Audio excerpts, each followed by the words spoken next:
നമസ്കാരം, കർമ്മ ന്യൂസിലേക്ക് സ്വാഗതം. പട്ടാപ്പകൽ പകൽക്കൊള്ള നടത്തുകയാണ് പിണറായി സർക്കാർ. ഖജനാവിൽ നിന്ന് കോടികൾ പൊടിക്കുന്നതിന് ഒരു കണക്കുമില്ല. ചോദിക്കാൻ ഇവിടെ പ്രതിപക്ഷവുമില്ല, ചോദിക്കുന്നവർക്കൊട്ട് സർക്കാരിൽ നിന്ന് മറുപടിയുമില്ല. ഇത് തോന്നിയവാസമാണെന്ന് ഒറ്റ നോട്ടത്തിൽ മനസ്സിലാകും. പറഞ്ഞു വരുന്നത് കേരളീയം എന്നൊരു പരിപാടിയെക്കുറിച്ചാണ്. കേരളത്തിന്റെ വികസന നേട്ടങ്ങൾ ലോകത്തിന്റെ കൺമുന്നിലെത്തിക്കാനെന്ന പേരിൽ നടപ്പാക്കിയ പരിപാടിയുടെ പേരിൽ പൊടിച്ചത് കോടികളാണ്. പ്രധാന വേദിയിൽ നടന്ന കലാപരിപാടികൾക്ക് വേണ്ടി മാത്രം ചെലവഴിച്ചത് 1,55,00,000 രൂപ. ഓർക്കണം, ക്ഷേമ പെൻഷൻ കിട്ടാതെ, സബ്സിഡി സാധനങ്ങളില്ലാതെ, നെല്ലിന്റെ പണം കിട്ടാതെ വലയുന്ന കർഷകർ ഉള്ളപ്പോഴൊക്കെയാണ് ഇത്രത്തോളം ദൂർത്തൊരു സർക്കാർ നടത്തുന്നതെന്ന് വീണ്ടും വീണ്ടും ജനങ്ങൾ ഓർക്കണം. ഈ കേരളീയത്തിന്റെ പേരിൽ പൊടിച്ച കോടികളുടെ ഒരു ചെറിയ കണക്കാണ് പുറത്തു വന്നിരിക്കുന്നത്. ആ കണക്ക് ഇങ്ങനെയാണ്. സെൻട്രൽ സ്റ്റേഡിയത്തിലാണ് ഈ കേരളീയം പരിപാടിയുടെ ഉദ്ഘാടന ചടങ്ങും സമാപന ചടങ്ങും നടന്നത്. ആ പ്രധാന വേദിയിൽ 7 ദിവസവും വൈകുന്നേരം കലാപരിപാടികൾ ഉണ്ടായിരുന്നു. ആ കലാപരിപാടികൾക്ക് വേണ്ടി മാത്രമാണ് 1,55,00,000 രൂപ ചെലവാക്കിയത്. ആദ്യ ദിനം ശോഭനയുടെ നൃത്തമായിരുന്നു. ഇതിനായി സർക്കാർ ചെലവഴിച്ചത് 8 ലക്ഷം രൂപയാണ്. രണ്ടാം ദിനം CPM-ന്റെ MLA ആയ മുകേഷും GS പ്രദീപും ചേർന്ന് നടത്തിയ ഷോ, ആ ഷോയ്ക്ക് ചെലവഴിച്ചത് 8,30,000 രൂപ. ഓർക്കണം, CPM-ന്റെ MLA ആണ്. CPM-ന്റെ MLA-യും നടനുമാണ്. സർക്കാരിനെ സേവിക്കേണ്ട ആളാണ്, ജനങ്ങളെ സേവിക്കേണ്ട ആളാണ്. ആ മനുഷ്യനും GS പ്രദീപും ചേർന്ന് നടത്തിയ ഒരു പരിപാടിക്ക് സർക്കാർ വിലയിട്ടത് 8,30,000 രൂപ. പകൽ കൊള്ളയാണോ ഇത്, പിടിച്ചുപറിയാണോ എന്നുള്ള സംശയം മാത്രമാണ് ഇനി പുറത്തു വരേണ്ടത്. മൂന്നാം ദിവസം മുരുകൻ കാട്ടാക്കടയും സംഘവും അവതരിപ്പിച്ച ഒരു പരിപാടി, ഇടതുപക്ഷ സഹയാത്രികനായ മുരുകൻ കാട്ടാക്കടയുടെ ആ പരിപാടിക്ക് കവിതകൾ കോർത്തിണക്കിയ കാവ്യ 23 എന്ന പരിപാടിയായിരുന്നു. അതിന് ചെലവഴിച്ചത് 4,05,000 രൂപയാണ്. 4,05,000 രൂപ. അപ്പോൾ സഖാക്കന്മാർക്ക് യഥേഷ്ടം പോക്കറ്റ് നിറയെ പണം കൊടുക്കുന്നൊരു സർക്കാർ. സഖാക്കന്മാർ കൂടെ ഉണ്ടാകണം, സാംസ്കാരിക നായകന്മാർ കൂടെ ഉണ്ടാകണം. എന്ത് വൃത്തികേട് നടത്തിയാലും കമായൊന്നൊരക്ഷരം മിണ്ടാതെ, വാ തുറക്കാതെ ഇരിക്കാൻ ഈ സാംസ്കാരിക നായകന്മാർക്ക് ഇടയ്ക്കിടയ്ക്ക് അണ്ണാക്കിലേക്ക് എന്തെങ്കിലുമൊക്കെ തള്ളിക്കൊടുക്കണം. അതാണ് ഇപ്പോൾ ഇതിലൂടെ ചെയ്തിരിക്കുന്നത്. എന്നാൽ ഉത്തരേന്ത്യയിൽ ഒരു പുഴു ചത്താൽ പോലും ഇവിടെ തെരുവ് ഗാനവും പ്രതിഷേധവും ഒക്കെ ആയിട്ട് ഈ സാംസ്കാരിക നായകന്മാർ ഇറങ്ങും. അഞ്ചാം ദിനം KS ചിത്രയുടെ ഗാനമേളയാണ്. അതിന് ചെലവഴിച്ചത് 2,05,000 രൂപയാണ്. മൂന്നാം ദിനത്തെ കലാമണ്ഡലം കലാകാരന്മാരുടെ ഫ്യൂഷൻ ഷോയ്ക്ക് ചെലവഴിച്ചത് 3,80,000 രൂപ. സ്റ്റീഫൻ ദേവസിയും മട്ടന്നൂർ ശങ്കരൻകുട്ടിയും ചേർന്ന് നടത്തിയ പരിപാടിക്ക് ചെലവഴിച്ചത് 1,19,000 രൂപ.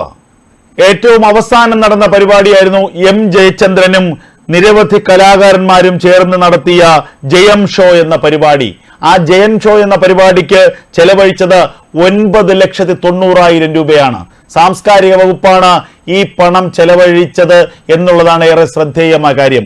എന്തായിരുന്നു പറഞ്ഞിരുന്നത്?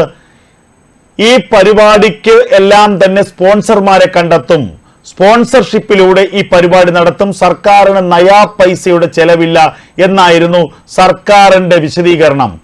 എന്നാൽ മാസം 2 കഴിഞ്ഞിട്ടും സ്പോൺസർമാരുടെ ഒരു പേര് വിവരം പോലും സർക്കാർ പുറത്തുവിട്ടിട്ടില്ല എന്നുള്ളത് ശ്രദ്ധേയമായ കാര്യമല്ലേ? 1,55,00,000 രൂപ മുടക്കി സെൻട്രൽ സ്റ്റേഡിയത്തിൽ പരിപാടി നടത്തി എന്ത് സാംസ്കാരിക മേന്മയാണ് ഈ സർക്കാർ ഉണ്ടാക്കിയത്? കേരളത്തിന് എന്ത് വികസന നേട്ടമാണ് ഈ സർക്കാർ ഉണ്ടാക്കിയത്? ശോഭനയുടെയും KS ചിത്രയുടെയും കലാപരിപാടികൾ നല്ലത് തന്നെ. പക്ഷേ സർക്കാരിന്റെ ഖജനാവിൽ നിന്ന് പണം പൊടിച്ചുകൊണ്ട് ഇങ്ങനെ ഒരു പരിപാടി നടത്തിയതിലൂടെ എന്താണ് സംസ്ഥാന സർക്കാർ, പിണറായി സർക്കാർ ഉദ്ദേശിച്ചതെന്ന് മാത്രം ആർക്കും വ്യക്തമല്ല. കേരളീയമെന്ന തട്ടിപ്പിന്റെ മഞ്ഞുമലയുടെ ഒരു അംശം മാത്രമാണിത്. അതിനപ്പുറം വലിയ കൊള്ളകൾ ഇതിന്റെ പിന്നിൽ ഇനിയും നടന്നിരിക്കുന്നു. കേരളീയത്തിന്റെ കണക്ക് 2 ആഴ്ചയ്ക്കുള്ളിൽ ഞങ്ങൾ പ്രസിദ്ധീകരിക്കും. സുതാര്യമാണ് പിണറായി സർക്കാരിന്റെ ഓരോ പരിപാടികളുമെന്ന് പറയുന്ന കേരള സർക്കാർ 2 മാസം പിന്നിട്ടിട്ടും ഇതിന്റെ കണക്കിന്റെ ഒരറ്റം പോലും പുറത്തുവിട്ടിട്ടില്ല. കാരണം പകൽ കൊള്ളയാണ് നടന്നത്. സർക്കാരിന്റെ ഖജനാവിലുള്ള അവസാന നയാ പൈസയും എടുത്ത് ദൂർത്തടിക്കാനുള്ള വ്യഗ്രതയിൽ കിട്ടിയതെല്ലാം വാരിക്കൊണ്ടുപോയതാണ് ഈ സർക്കാർ.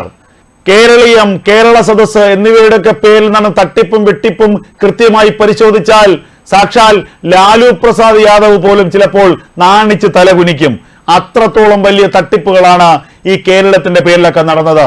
കേരളത്തിന് 7-8 കോടി രൂപ സർക്കാർ അനുവദിച്ചു. അതിൽ ഭൂരിഭാഗം പൈസയും സഖാക്കന്മാരുടെ പോക്കറ്റിലേക്ക് പോയി. ഫുഡ് കമ്മിറ്റിക്ക് കോടികൾ, വൈദ്യുതാലങ്കാര കമ്മിറ്റി കോടികൾ. തിരുവനന്തപുരം പുത്തരിക്കണ്ടം മുതൽ കനകക്കുന്നൂർ വൈദ്യുതീകരിച്ചതിന് വൈദ്യുതാലങ്കാരം നടത്തിയതിന് 1 കോടിയിലധികം രൂപയാണ് ചെലവഴിച്ചത്. അതുപോലെ ഫുഡ് കമ്മിറ്റി, അതുപോലെ തന്നെ പ്രോഗ്രാം കമ്മിറ്റി, ഇങ്ങനെ ഓരോ കമ്മിറ്റികൾ രൂപീകരിച്ച് അതിന്റെ തലപ്പത്ത് മൂത്ത സഖാക്കന്മാരെ തിരികെ കയറ്റി യഥേഷ്ടം പണം ചെലവഴിക്കാനുള്ള അനുമതി കൊടുത്തു, പണം അനുവദിച്ചു കൊടുത്തു. എന്തൊരു വൃത്തികേടാണ് കേരളത്തിൽ നടക്കുന്നതെന്ന് ജനങ്ങൾ ചിന്തിക്കണം. ഇവിടെ സാധാരണക്കാരന് അരി വാങ്ങാനോ അവന് ഉപജീവനത്തിനോ ഉള്ള വകയില്ലാതെ കഷ്ടപ്പെടുന്നു. സിവിൽ സപ്ലൈസിന്റെ അവശ്യ സാധനങ്ങളുടെ പട്ടികയിൽ ഒരെണ്ണം പോലും ആ സിവിൽ സപ്ലൈസിന്റെ സ്റ്റോറുകളിൽ ലഭ്യമല്ല. ക്ഷേമ പെൻഷനുകൾ മുടങ്ങിയിട്ട് കാലങ്ങളായി. അതുപോലെ തന്നെ ക്ഷേമ പെൻഷനുകൾ മുടങ്ങിയിട്ട് കാലങ്ങളായി. ക്രിസ്മസിന് പോലും ക്ഷേമ പെൻഷന്റെ മുടക്കം തീർത്ത് കൊടുക്കാൻ കഴിയാത്തൊരു സർക്കാരാണ്. അതിനപ്പുറം നെല്ല് സംഭരിച്ച കർഷകന്മാർക്ക് പണം ഇതുവരെ നൽകിയിട്ടില്ല. തൊഴിലുറപ്പ് തൊഴിലാളികൾക്ക് വേതനം നൽകിയിട്ടില്ല. ഇങ്ങനെ സമസ്ത മേഖലകളിലും ഇവർ ദാരിദ്ര്യം പറയുകയാണ്. കോടതി വിളിക്കുമ്പോൾ, ഹൈക്കോടതിയിൽ കേസ് വരുമ്പോൾ പറയുന്നത് സംസ്ഥാനം കടുത്ത ദാരിദ്ര്യത്തിലേക്ക് പോവുകയാണ്, ദാരിദ്ര്യത്തിലാണ്, നയാ പൈസ എടുക്കാനില്ല. 1600 രൂപ ക്ഷേമ പെൻഷൻ കൊടുക്കാൻ കഴിയാത്ത സർക്കാരാണ് ശോഭനയുടെയും സ്റ്റീവൻ ദേവസിയുടെയും എം ജയിച്ചതിന്റെയും പരിപാടി നടത്താൻ വേണ്ടി 1,55,00,000 രൂപ ചെലവഴിച്ചത്. ഇത് നാണക്കേടാണ് കേരളത്തിന്. ഉളുപ്പ് വേണ്ട അല്പമെങ്കിലും ഇത്തരം കാര്യങ്ങൾ ചെയ്യുമ്പോൾ പാവപ്പെട്ടവന്റെ വേദന തിരിച്ചറിയണ്ടേ? എന്നിട്ട് ജനങ്ങൾക്ക് വേണ്ടിയുള്ള സർക്കാരാണ് നിരന്തരം ഇങ്ങനെ പാടി നടക്കുകയാണ്. അതിനപ്പുറം ആത്മാർത്ഥത പ്രവൃത്തിയില്ല, വാക്കുകളിൽ മാത്രമുള്ളത് പ്രവൃത്തിയിലില്ല. ഇടുക്കിക്കാരി മറിയക്കുട്ടി എന്ന് പറയുന്ന വയോധിക വലിച്ചു കീറി തേച്ചൊട്ടിച്ചില്ലേ ഈ സർക്കാരിനെ?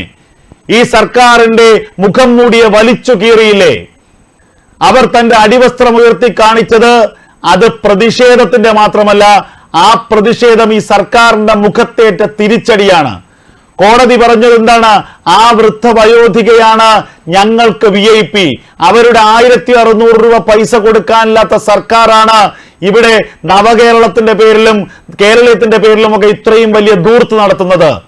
മുഖ്യമന്ത്രിയുടെ വീട്ടിൽ കാലിത്തൊഴുത്ത് നിർമ്മിക്കാൻ 35-40 ലക്ഷം രൂപ ചെലവഴിക്കാം.